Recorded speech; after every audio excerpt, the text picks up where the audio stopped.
All right, what's up, good people? I don't hear myself at all, Taylor. Hello. I don't hear myself. Do you hear me? Yo, I'm not hearing myself either. That's weird. Are we in Let's see if Program chat can hear us. program 1? It's a new setup. We got to be in program 1. Yeah, there we go. Yo, what's up, everybody? Okay. It wouldn't be Scone and T without a bumpy takeoff there. I mean, we kind of threw this together pretty last minute. I'm not too worried now about that it. just look, that's par for the course. When we're at Oliver Twist, Muso's screwing something up, or I just drinking a Skaterade, beers, whatever. Skaterade. That's what he drinks, Skaterade beer. It's a Skaterade.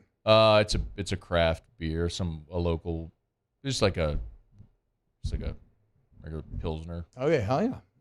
Just a little beer. What's up, Chewy Balls? What's up, Aaron Arsenault? Welcome in. So as you can see, we're not at Oliver Twist.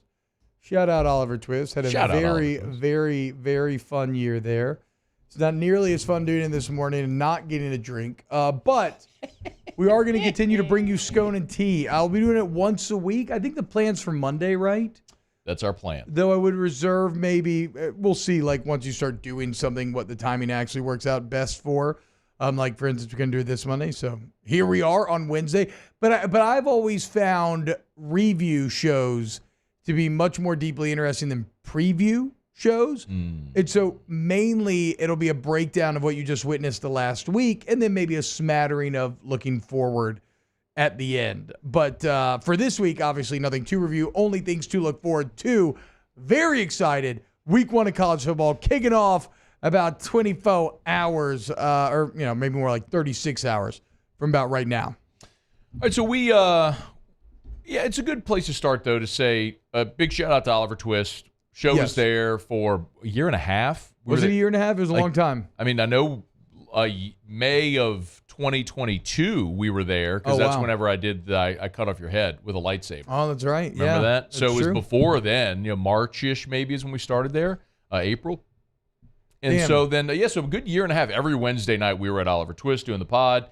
The pod started, though, as a pod several football seasons ago where T-Bob and I would record on Mondays, and we drop Mondays, Thursdays, like a preview, review type deal. Yeah. And so we're back in studio temporarily, indefinitely.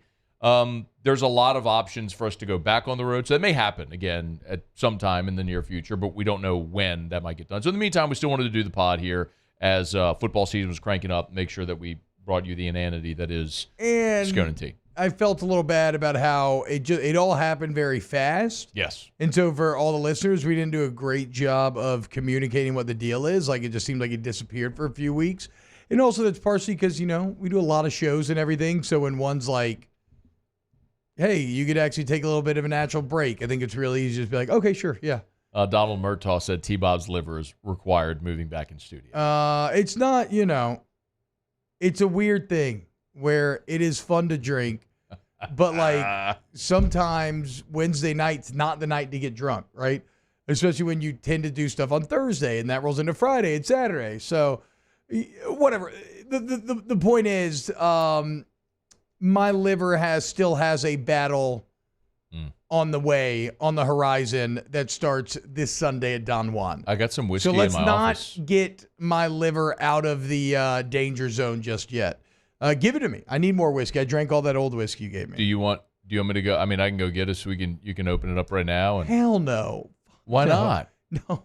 I mean, this is what you do. You get drunk. No. Well, this feels weird cursing in here, but I am allowed to curse in here. I know. We're just on YouTube right now. Yeah, right? no, we're just, yeah. But you know what I thought about this? No, getting drunk at 10:41 a.m. on a Wednesday sounds fucking awful at 34 years old. Oh, no, that sounds awesome. If I had no responsibilities and if I could just go home and play video games and sleep and smoke, absolutely. It'd be great then. But smoke what? Cigars? That is not the case. Everything. Yeah. Okay. Just smoke everything.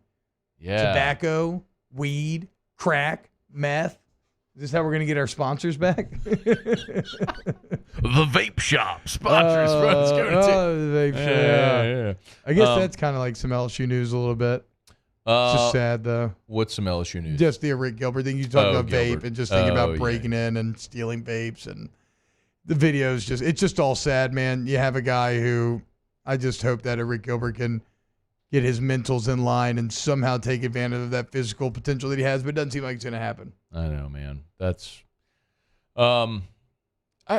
we got to talk some LSU-Florida State. Mainly going to be what we discuss. As we start here, it's Wednesday morning as we're doing this live, so shout out to everybody who's watching live on YouTube. Please smash that like button. If you're watching on demand or listening on demand, literally within the last hour, Brian Kelly announced that John Emery is unavailable for the Florida State game, which I feel like my reaction to that should have been like, damn, man, it sucks. Another guy's down. But I just laughed. I mean, it's almost, it's unfortunate, but it's still almost comical at this point where it feels like literally every year right before the season happens, something happens where someone's unavailable. John Emery was not available for the opener last year. It's actually his third year in a row being unavailable. Because he was out for the whole 2020 season. Yeah. No, I guess, no, he played in 21 he missed. He missed 21. And 22. Then missed the opener of 22. Yeah. We missed all of 21. He missed the opener of 22, and then now missing the opener here. And then Derek Stingley back in 2020, we found out the night before the opener against Mississippi State that he had the episode that he did, went to the hospital. I mean, it's like every year before the opener something happens. This is a tradition started by my team, right? What's a good kickoff to an LSU football season without a little scandal? That your quarterback getting suspended or, the famous Shady's incident. So it's kind of par for the course at this point. What I hope is no longer par for the course is losing these opening games. I know. Because all of a sudden you look at it and you lost the last three.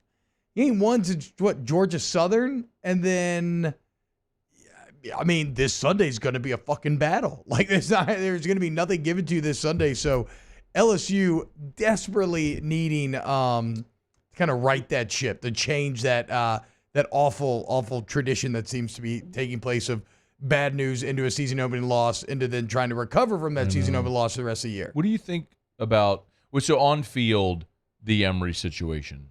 What do you feel about him not being there? It's not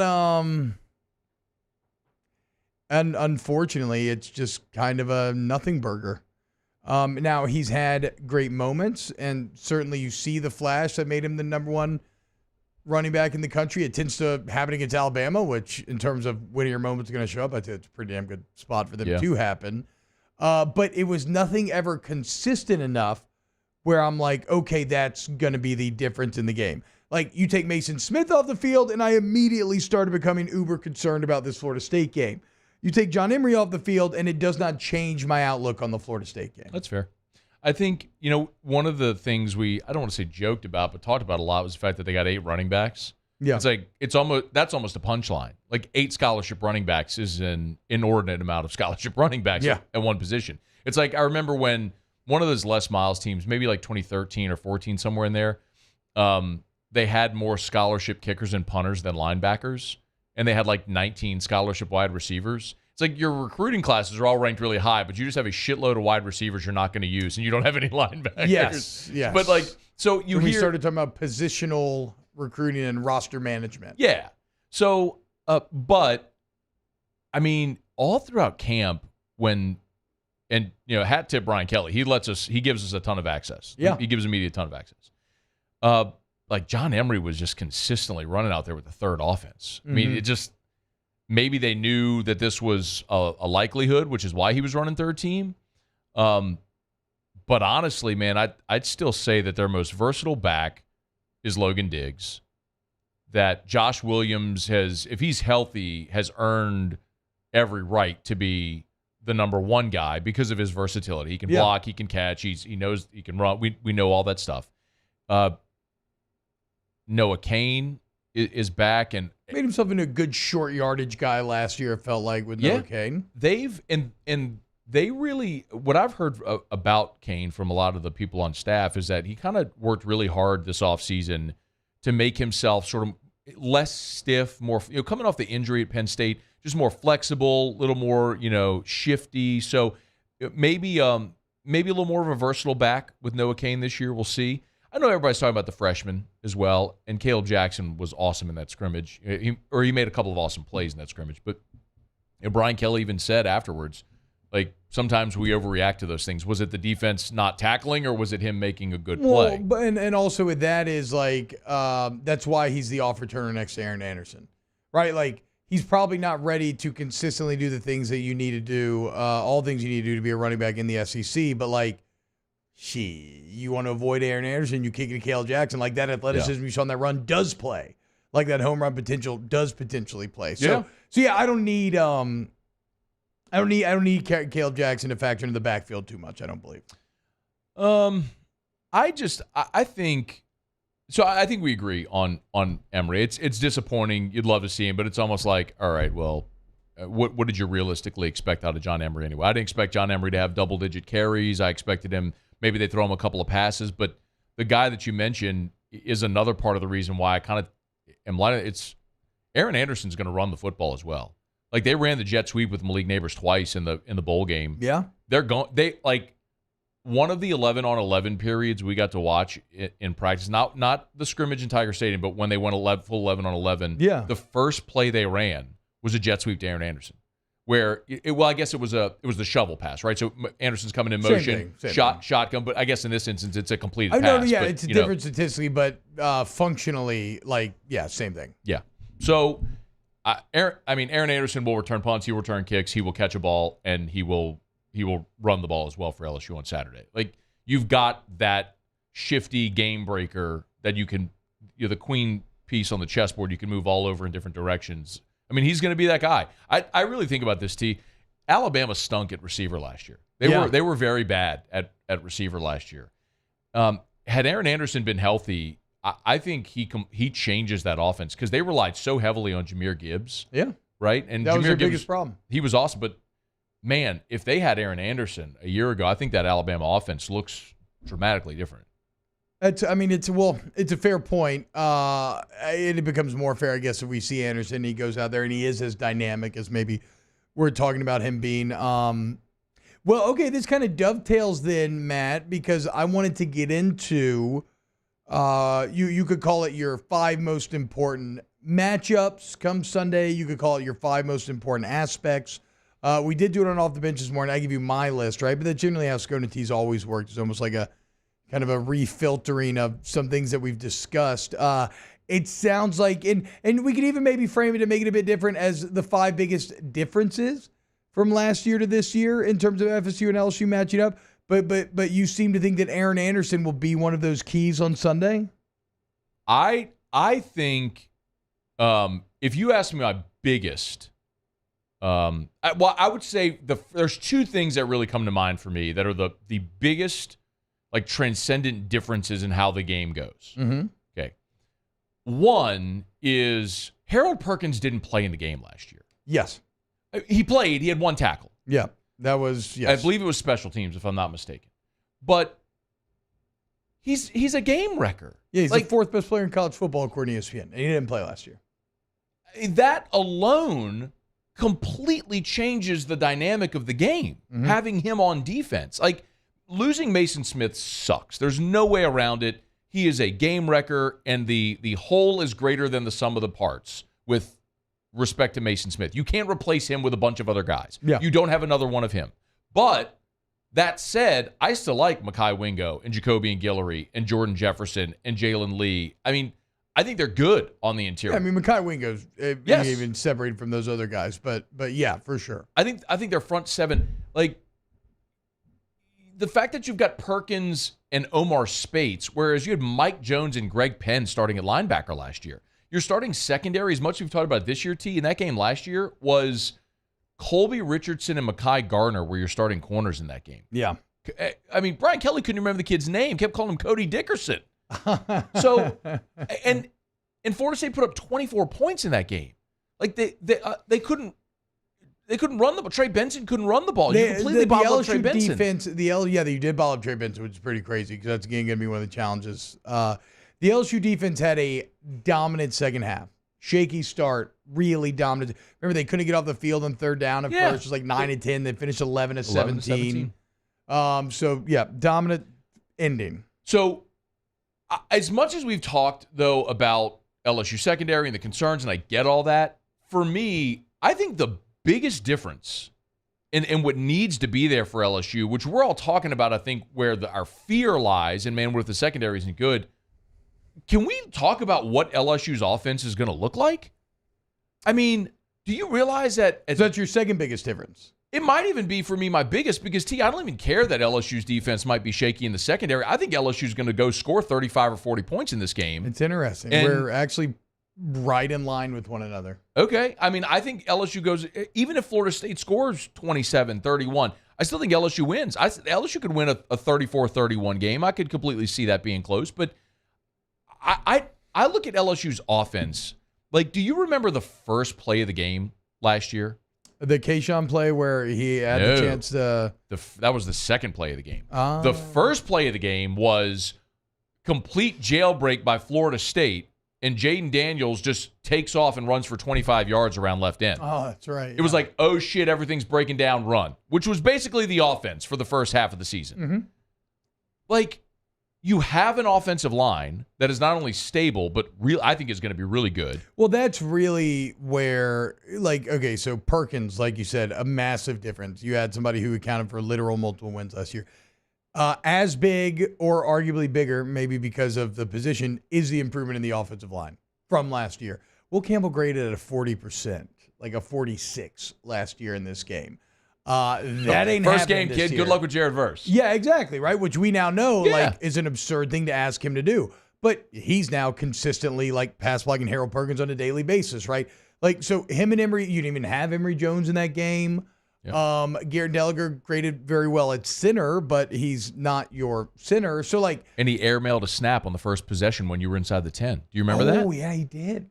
So I guess, so point being, maybe even more so than Harold Perkins, the improvement and the further shaping of that offensive line is going to be the biggest difference with this offense. And then everything else works because of that, right?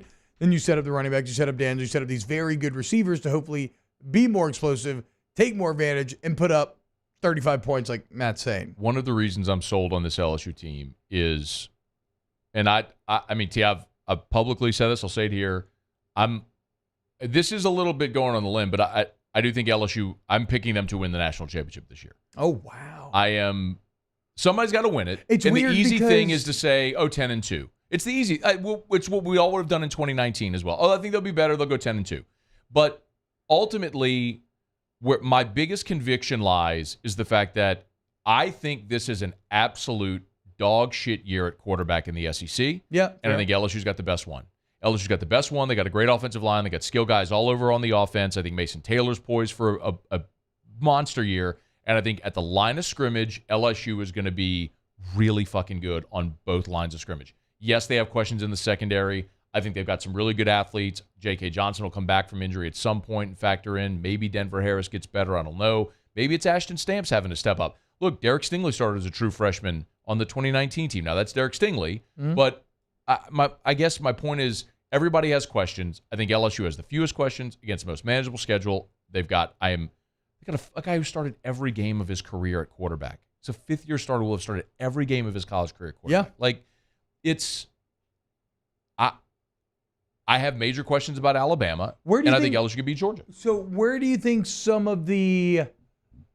Because it's something that I've been trying to source, and I can't quite figure it out, but have you felt it in the air, the recent kind of turn on LSU? Not like say they're going to be bad or anything, but I think there were many others who were bandying about, LSU maybe being the best in the West, maybe winning the SC, maybe beating a playoff team, national championship contender, and they're coming in rated high. It feels like, and maybe it's all because of Mason Smith news, what kind of started this ball rolling downhill. But I have felt that the last week and a half, I'm seeing more and more like kind of LSU is overrated sort of stuff. Maybe it's the product of a couple of years where you, even though maybe this doesn't apply to last year, but in 2021 where you spent a couple of years thinking, okay, they should be good this year, and then they just like kind of completely fall apart. And it's a knock-on effect of that. But I have noticed here, push come to shove, week of the Florida State game, I feel, and maybe it's even a bit of, the more you look at Florida State, you're like, oh shit, they're really good too. They have a top 10 offensive line in the country, top 10 defensive line in the country, top 10 secondary in the country. What PFF has as their best NFL prospect at running back, another legit quarterback and Heisman candidate in Jordan Travis. Like, so maybe it's a bit of FSU, but I just have felt that there's been a recent turn against the kind of overall feeling on LSU. I haven't seen that, man. Okay. I don't know if there's anything specific that who has said it or that you've heard. Brandon Walker was there. Aaron's been super high on LSU, and then ever since the Mason Smith news, he's been panicking a little bit. PFF came out the other day, and they had Florida State making the playoff, winning the Heisman, winning the Defensive of the Year and Coach of the Year. I think Clemson wins the ACC. I think we have completely slept on Clemson. I think Clemson wins week 4. I do think Florida State beats them in the championship. So when you look at, and you're right, there's no divisions in the ACC anymore. So if there's a really good chance that they'll rematch in the SEC championship game. But when I look at Clemson, Cade Klubnik is the guy really that they wanted all along, and ultimately he did replace DJU last year. I mean, a down year for Clemson was 10 wins. Yeah. And look at their schedule, and then look at what Florida State has in the ACC. Florida State's got to go to Clemson. They obviously get LSU at a neutral site. Florida State's got to go to, correct me if I'm wrong on this, they got to go to Notre Dame. I don't know if you're looking at it. Florida State's schedule? I think they're all of Florida State's most difficult games are all on the road this year. So Florida State plays Notre Dame this year? I'm pretty sure they're in South Bend. Check. Or is that Clemson in South Bend? Let me see. All right, here's Florida State schedule. They're the LSU to neutral. I got it pulled up here. Here it is. So they're at Boston College, at Clemson, at Wake, at Pitt, at Florida is the other one I was thinking of. So it must be Clemson that goes and plays in South Bend this year. Yeah, they do. But my point is, when I look at Clemson's schedule, that week 4 game at Clemson is the one that everyone's going to circle. They get Duke in the opener on the road, but they're at Syracuse, at Miami, at UNC, and at South Carolina. I mean, that's a completely manageable schedule for Clemson in an ACC that is not very good. I mean, especially with Sam Hartman leaving Wake Forest. The booby trap game, it doesn't seem like it's there in the ACC anymore. So I like Clemson, man. I think Clemson gets Notre Dame at home. That's the other one. Clemson's still the big dog. They still have the most top to bottom talent. I don't know if I think they're as good at Florida State, maybe in terms of like having like frontline talent. Like the roster is definitely better as a whole, but when you look at everybody in Florida State being juniors and seniors, I'll still take Jordan Travis over Cade Klubnik. I'm very excited for Cade Klubnik this year. I mean, Clemson still has, I'm pretty sure, the most first-team All-ACC guys, but in terms of like the playmakers, like the receivers, Benson, Verse, Travis, the guys that we keep talking about. Florida State got one of the top quarterbacks in the entire country. What's his name? I think he transferred from Virginia Tech. Can't remember right now. But I guess that's... Wait, you said Florida State? Yeah. Yeah, they got Fentrell Cypress. Yes, Fentrell Cypress. From Virginia, yeah. So that's where I go. Again, I don't think they're going to go into Death Valley and win, but I think they will do well enough. You just called it Death Valley. I know, but Jake got mad at me too. Like, who cares? Who gives a fuck, dude? I don't, but I just can't believe that you did what that. if I say Foster Moreau? Now I'll get pissed. I'll get fucking pissed. Dude, I was watching the game on Sunday night, and I heard him say Moreau, and I grabbed my phone. You saw that I did a short. We know, I grabbed my phone and was like, hey, Foster Moreau. Yeah. Not Moreau. What? Like, why the fuck did that stop? I've been saying Morrow. Is that okay? Why did that start? How does that start? Because the island of Dr. Moreau. It's in all of our lexicons to just say Moreau when you see it. But we have been here, especially you here, us. We've been aware of Foster since he played at Jesuit. Yeah, I called him Moreau the entire time. No, you didn't, asshole. Yeah, 100%. No, you didn't. I don't know. And then he was at Jesuit, then he was here, and then now he signs with the Saints. Now that he's with the Saints, everyone's just going to start calling him Moreau because national dickheads call him Moreau. I've always called that. No, you haven't. Yes, I guarantee you. If I go back and pull audio, were you 27, 17, 18 was his last year? I've been here. You were here? For half it, yeah. All right, so I'm going to go back and pull episodes of Off the Bench from 2017, find a game that Foster played well in. I am just petty enough to actually spend minutes of my life searching for this. So sociopathic. I don't care. Such a waste of time. I want to win. Look, I don't know, man. Maybe I use them interchangeably, but either way. It annoys me. Maybe it's a guy. Look, who's had my name misspelled my whole life. What were we talking about pronouncing? I don't know. Before I said if I say that wrong? Well, fuck. Now I've completely lost the thread. Doesn't matter. Wait. Okay. Look. Whatever. I'll say that. Hold on, let me What? try to re-find. No, the chat was making me panic for a minute that we were on radio, but we are not. We're definitely not on the radio. So Morrow, like Morrow, no, like tomorrow, more. Like I want some more. more. Oh, like Morrow. oh, Okay, Morrow. Moro. Okay. Moro. So whatever. I think Florida State beats Clemson in a rematch. No ACC team makes the playoff. As terms of who wins Sunday, Carson Kilgore throwing F-bombs at 11 a.m. My 3-year-old's looking at me like, really, bro? I love it. fuck yeah, kid, get used to it, dude.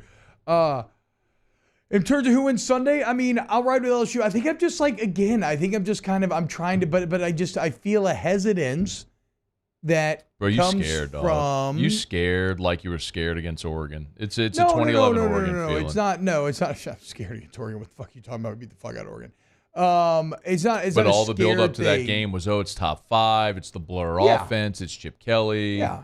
It's But I mean, that. you say what you got to say in the pregame. But no, you still, because I remember watching Oregon and being like, that's actually why I'm more worried about Florida State. Because I remember watching Oregon film and being like, these guys are pussies.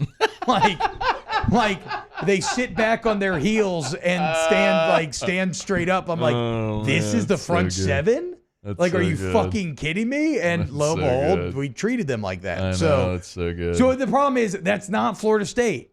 And the other problem is last year, remember how cocky I was? No, I don't. Thought Florida State sucked. Oh, yeah, I They do. looked awful against Duquesne. I thought Jordan Travis was horrible. And to be fair, up to that point, He wasn't good. he wasn't good, right? I thought it was like, oh my God, dude, if you could stop the run, which they did. Yeah. Like if you shut down, like they don't have a fucking chance. Jordan Travis can't throw the ball. And then He was I great. got burned. The lines ended up being really good. Like I got burned in every which way imaginable. So yeah, sorry. I love I'm not a fucking idiot. I feel like I touched a hot burning cast iron and I'm like, okay, I'm going to treat it with more respect this time around. I'm going to wear a padded glove. So it doesn't have to do with fear. It's more to do with like recognize if LSU, or if you want to say when LSU wins this game, recognize this is not something to be taken lightly. This is a legitimate ass Florida State team that you are facing on Sunday. Like if you'd beaten them last year with how I thought about them entering the year last year, it would have been like, okay, whatever. It didn't even look that way when they started 3-3. But somewhere along the way, they found themselves and they got better and better and better and better. And now that everybody, I mean, Jared Verse could have been a top 20 NFL pick, and he came back. And that speaks to a culture and a belief that we have big things to accomplish. And yes, he's also come back maybe to try to get top 5, get that big payday, whatever. But at the same time, like he's incurring a lot of risk, and it tells me that it's because he believes in this team. So this is awesome. This is easily the best preseason matchup they've had since that Oregon game, and I'm fucking hyped for it. But just know, don't disrespect this opponent. Treat them with the seriousness they deserve, and then if you come out on top, hell yeah, man, then that is a launching pad for you going forward. What are y'all watching in here? I don't know. It's always What is this that? this channel. It's called This. I don't know what This. channel it is, but it plays television from like 10 to 15 years ago. There's some bully who was about to punch a kid, and the teacher came out and stopped him. You should see the Young I Icons didn't show listen that to plays anything every morning. you just said for like the last 5 minutes. You I was should. watching that scene where he hit him with a tether ball. The nerdy kid spun the tether ball, and it hit the bully on the recognize hat. this kid I from know. something, and I can't Uh, place it. Yeah, Tetherball, underrated playground game. Very so fun, actually. I'm not disrespecting Florida State. I think they're very good, and if Florida State wins the game, I wouldn't be like terribly stunned. I think the odds makers have it right. Yeah, that's what I'm Probably a saying. one It's score like a game. coin flip. Yeah, I think they're really good. So that's not me saying Florida State shit. I just think that LSU last year, we all remember the blocked PAT at the end. What we forget is that was a 3.5 hour steaming pile of shit. LSU played a miserable football game. Yeah. They couldn't block. They couldn't catch. Do you remember when Jaden hit Kayshawn on the slant route right in the 7? Yeah. And he didn't have his head around? Like, I mean, it the was- first drive of the game, Yeah, Garrett Dellinger snapped the ball over Jaden Daniels' head. LSU didn't get points when they were right there knocking on the door on the front. I mean, it was like 25-yard run, completion to Kayshawn, then they threw it into the end zone. And Kayshawn kind of went through his hands. Yeah. Like, how different is that game if in 3 plays you scored on them? Well, it's like, and also, I mean, but that does kind of cut both ways too, right, though? Because Florida State played like shit too. I mean, they should have scored to make it, 30? They should have been up by 14, game over. They didn't score on either of the muff punts. Yeah, but muff punched twice, and then the last one they fumbled on the one. Why are you like take a knee? It's over. It's over. So that's what I'm saying. Like shit runs both ways in this case. Like they were shit too at the time. That's why again these teams are so fascinating. Matt, is they just mirror each other in so many different ways. Like these are 2 teams that did not know themselves at the beginning of last year. Yeah. Did not look like 10-win teams, yet both found themselves there eventually.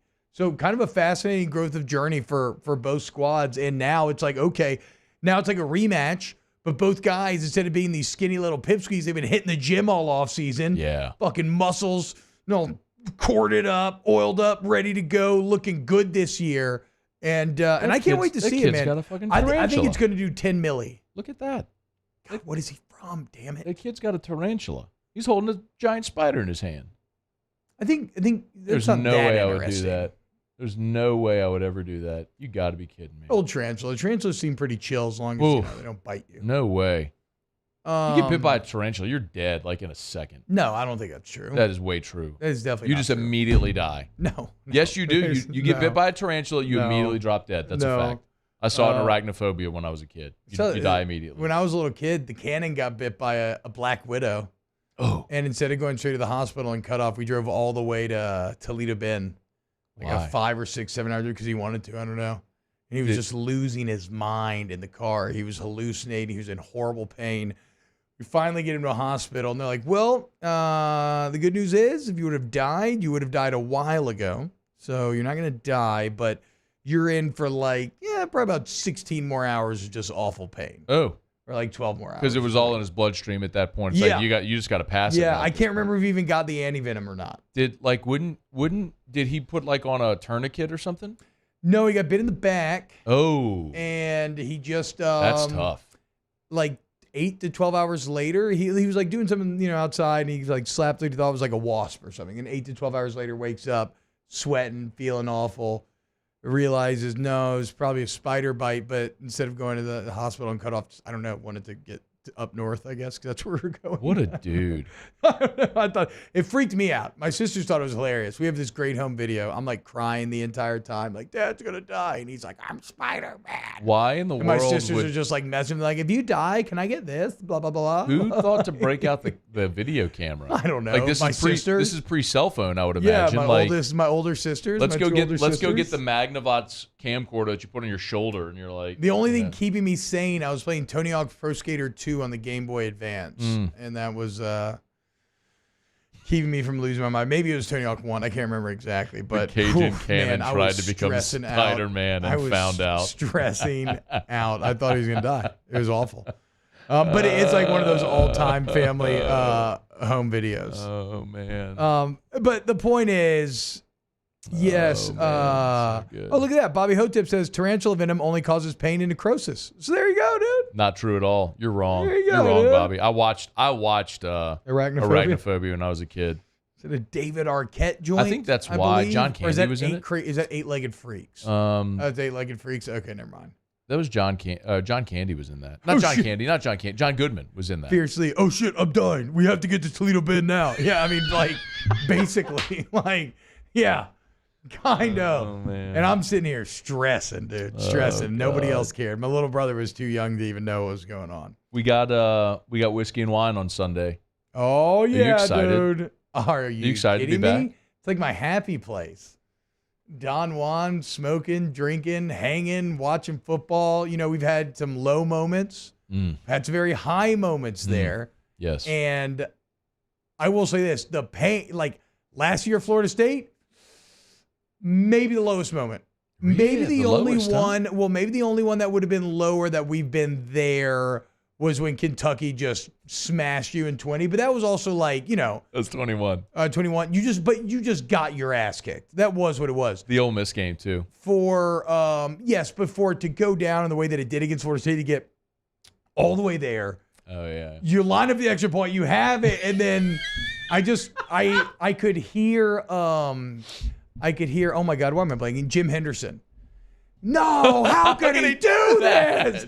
Like, that's exactly what I could hear. Carney. Yes, as the extra point is being missed. And then we had to go immediately live. Oh, man. Right? Immediately live after you lose in that manner, which is the glory of it. That's why the show works, man. We also go immediately live after you beat Alabama on a 2-point conversion. It's fucking awesome. So vibes are going to be incredible this Sunday. I would invite you to come out, hang out. Remember, I watched the whole game there.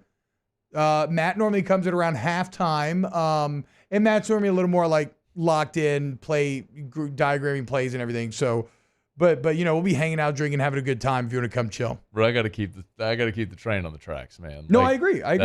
Look, everybody has their defined So, roles. It's it's a team game, and yours are get as fucked up as possible. I've defined that perfect level of inebriation where I'm not forgetting anything, but it could it has to be somewhat coherent, but not too coherent. Because that's what else I learned last year is when I would stay too sober, then I just walk around people like, dude, you gotta get more drunk again. Nobody wants you to be sober, bro. Yeah, but I also don't want what has happened a couple times where I'm literally kind of browning out during parts of the show, and I'm like, I don't exactly remember all of the segments that we did or everything we talked about. So from my perspective, and I know we've mentioned this before, but I'm really, honestly, not drunk on that show. No. I'm not. No. Like, I drink water. Yeah. I get there at halftime. I drink water for the second half. And when we start the show, they bring me a pour of Sazerac. Yep. Neat. And then we light our cigars. And that's it. That's all I have. Because I kind of have to make sure we have some flow and structure.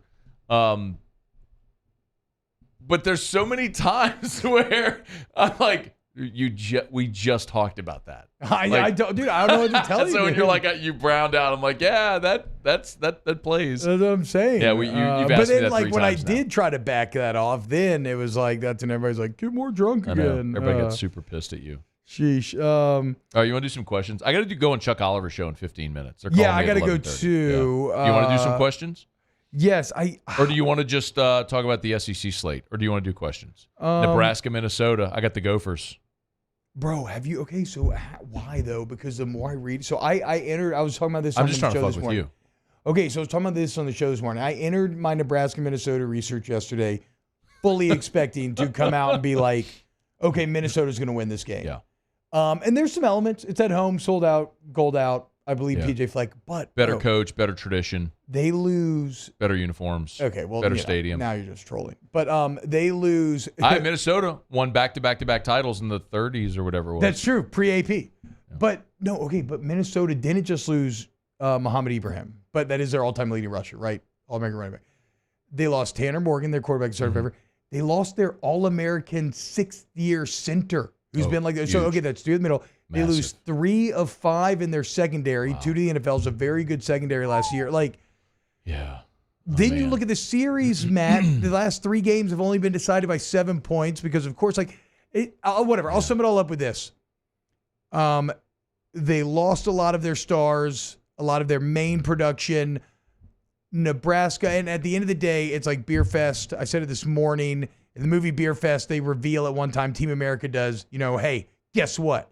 We're not that drunk. And in the same way, Nebraska is actually not that bad. Like, after the exodus of talent from Minnesota, I would argue to say that Nebraska probably has better talent top to bottom. Now, they have Matt Rule, who I think is a better coach than PJ Fleck, even though I like PJ Fleck. I think Jeff Sims is a better quarterback than the Greek Rifle.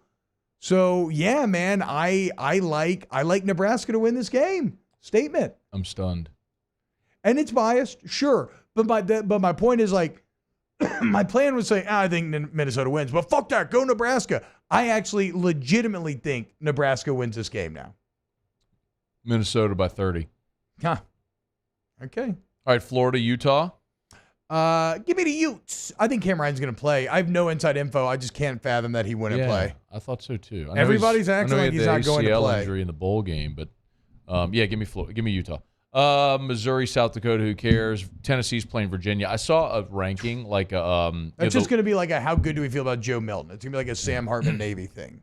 It's like a 1 to 133 ranking, and Virginia's like 130. Like they're supposed to be truly awful this year. And you know what's crazy? I can't remember their coach's name, but he makes like $4 million. Good for him. Like $4 or $5 million. Well, Bronco Mendenhall left, right? Yes. Yeah, it's somebody. It's a new guy that you may recognize. I think he might have been Penn State's. I think he was Penn State's. It's Tony Elliott. Tony Elliott was at South Carolina too. Really good recruiter. Well, we gonna see. Yeah, enough time. Anyway, Ball State, Kentucky, Western Carolina, Arkansas, Ole Miss, Mercer, Auburn, UMass. How about UMass getting a win last week? Yeah. Out at New Mexico State. That's like their 4th win in 4 years. How about Luganville being like, you thought UMass had the worst roster? I mean, it might be Colorado.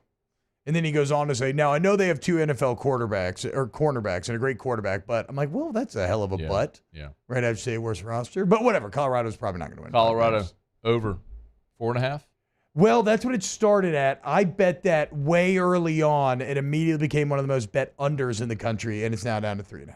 Oh, are you serious? Excuse me. Why don't you read a few chat questions while I go bet everything I own on Colorado to win 4 games? I believe last I looked, it was down to 3.5. I like Colorado to beat TCU this weekend, by the way. Wow, you and Randy Cross. And look, Randy Cross knows football, dude. It's College Football Hall of Famer, NFL Hall of Famer. Shout out, Randy. Super Bowl champion. We riding. I think TCU's going to be good, but whatever. Okay, the only other interesting SC matchup, Matt, is going to be UNC South Carolina. Right? I mean, this is another point that I didn't want to lean into too hard because I don't want to be like shitty bitching guy, but it's pathetic for college football. Colorado is getting 20.5 points against TCU. Yeah, bro. People think TCU's going to smash ass. Okay. People think Colorado's awful in the trenches.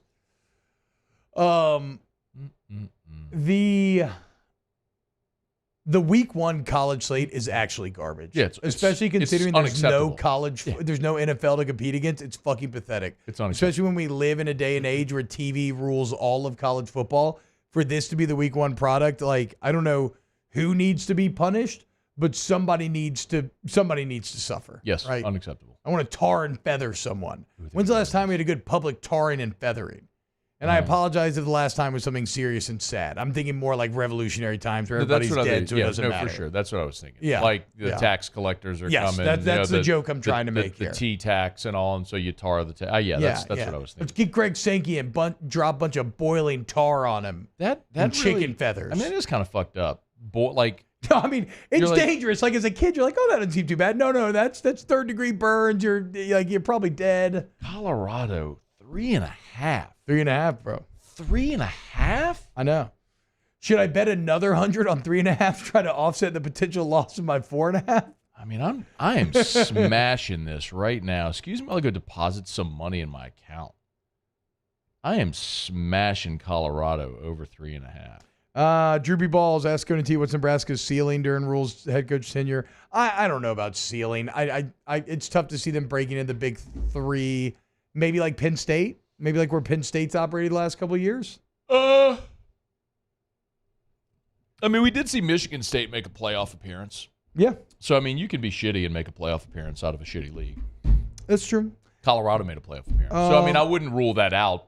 Rule that out. Oh, nice job. I didn't even mean it, but I do love a good pun. But Nebraska's inherent issue is that you cannot recruit enough talent to Nebraska to be good. The advantage they had forever was they were always on TV and they won a lot, and that's been completely neutralized, and they are in a state that is landlocked with no talent, and why would anyone want to go to Lincoln, Nebraska? Money. That's going to be the only way, and maybe transfers. Ask Scone And T, what does it cost to get this pod on location at a bar and restaurant or corn shop? I don't know. $1 million a week. Ask Scone And T, did we just confirm Matt Moscona is Brambo? I don't know what that means. What's Brambo? I don't know. Ask Scone And T, is Nebraska a stepping stone for Matt Rule to a big-time program? No, I mean, I could see. I mean, he's very well paid. There's not many jobs that are going to pay you $10 million a year. Is that what he's making? I think he's making 9.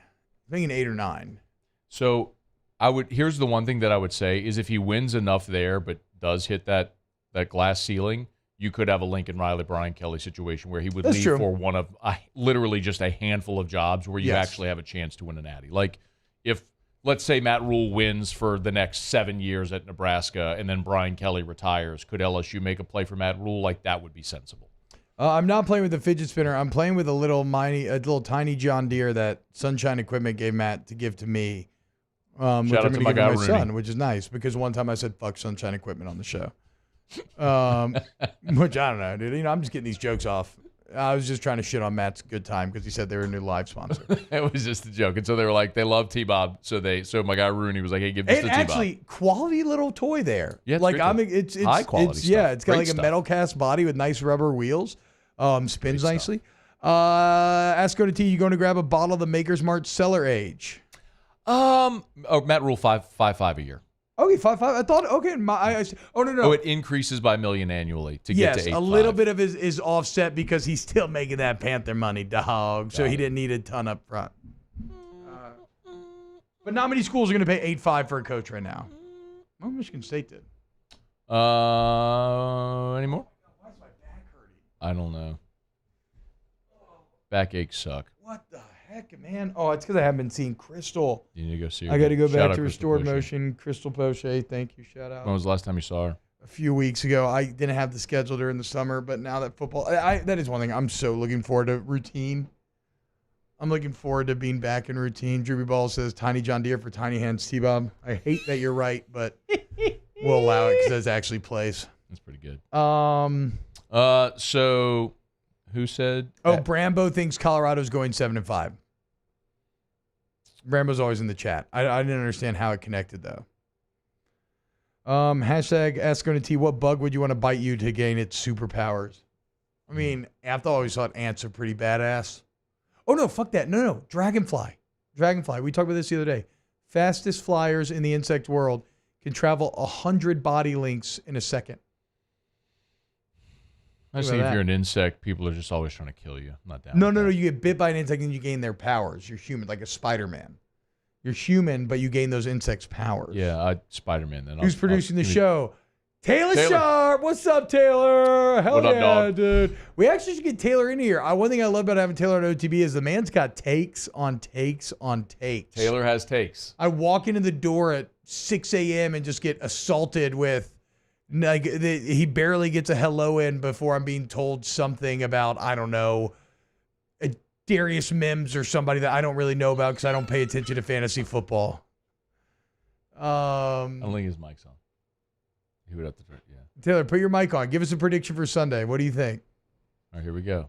I'm kind of back and forth. Like, part of me thinks, I'm in between. It's like, I either think LSU is going to win this game by multiple scores or Florida State's going to win a close one. You know what I mean? It's like, it's one of those weird things. So you don't see the LSU close win, you're saying? No, I think LSU actually wins this game. I think they win by probably 10 points, actually. So the closer we get, the better I feel. That's kind of my entire point. If that happens, recognize how big of a feat that is. It's not bullshit. Like, if that happens, then all of a sudden we do have a legitimate national title contender on our hands. And yeah, man, you could feel very good about your natty predictions. We should do this YouTube Shorts idea for football season. Taylor's takes. I agree. Taylor's takes. I mean, I've offered Taylor a Taylor take segment during the show. You just gotta. The only way that works though is you got to be super over the top with it.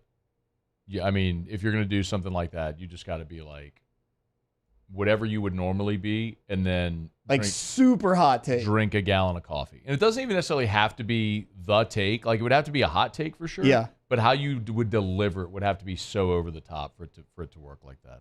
We talked about that, but like the last name plays too, though, T-Bob, because like I was thinking, like, how about the not so sharp performance of the week? Oh, okay. And just a dude that plays like absolute shit, just like not so sharp performance of the week will now live on OTV. Like the Florida International quarterback I mentioned the other day, 5 for 14 for 4 yards passing. Yeah, that fuck out of here. Not so sharp. Almost won though.